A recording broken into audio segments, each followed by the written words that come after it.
Welcome back, everybody. It's early Monday morning. We're about 9 working days, maybe something like that, away from Halloween, and we made a lot of progress yesterday. Got the trailer set up. We got some stuff over here. And we'll show you that at a later time. But main reason I wanted to come on real quick is I wanted to show you this little guy we made yesterday. It was one of my kids' ideas to have a skeleton look like he's dunking a basketball. I'm not gonna lie, I was a little weary at first because I thought, it's gonna have to have a big long PVC pole sticking out and it's gonna be really noticeable. But I should have taken a picture last night. Maybe I'll do it tonight. But in the dark, with a little bit of light shining up, you can't even really see the PVC, so it actually looks pretty good. I'm actually surprised. These kids, they have great imaginations, more than me, more than I do, and half the time when I have these ideas, it comes from them sometimes.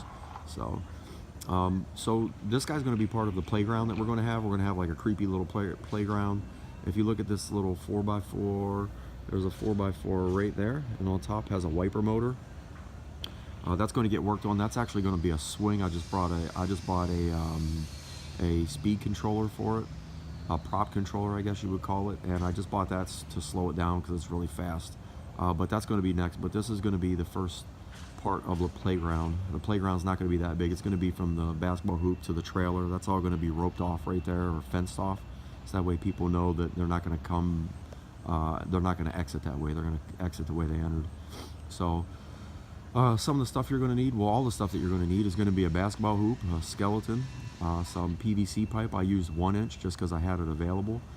I use a piece of rebar. I'll tell you why I use that in a second. Some zip ties, a basketball clothes for the skeleton, a PVC cutter, and some twine. And basically all I did is I took the PVC, I got on my ladder, I measured the size that I would need to take it up into his neck. If you look at the PVC, it goes all the way up into his neck right there. And I measured that out. That was approximately 9 feet.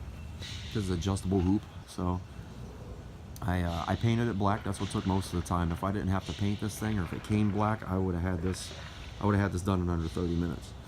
But I measured it out, I cut it, I painted it. Once it was dry, I took my piece of rebar, and what I do is I'll drive the rebar into the ground, and I'll drive it in about 12 inches, and then I put the PVC pipe over top of it, or not over top, but I'll take the PVC and put it where the hole was at, where the rebar was at. I drive it down with a hammer. I don't know how far it is down there. Like I said, I cut it to be about 9 foot, so it's probably down there a good 18 inches, because like I said, this is an adjustable hoop. I think it's sitting at around, I don't know, 8.5, 9 feet right now. So after I drove it in there, all I did was I took some double zip ties. I zip tied the skeleton in the back.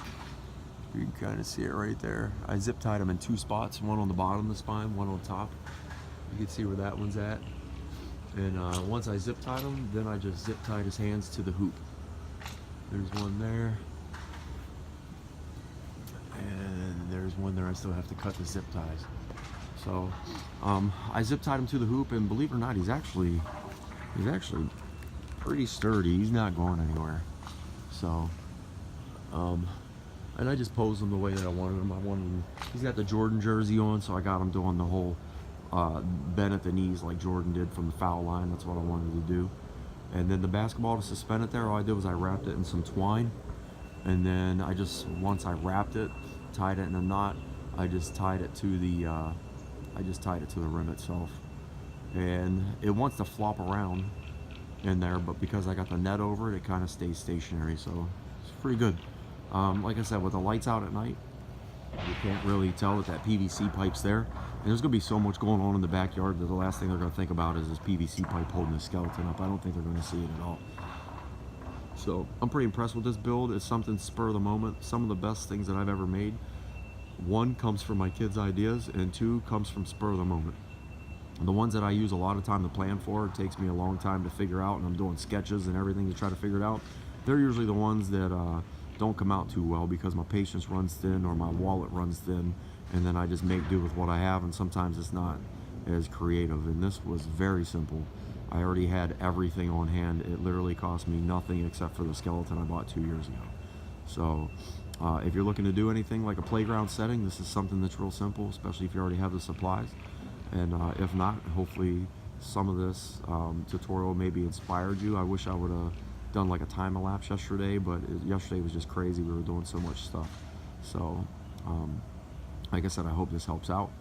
I'm gonna be doing a bunch of videos today and getting some stuff done. So stay tuned, and we'll catch you later.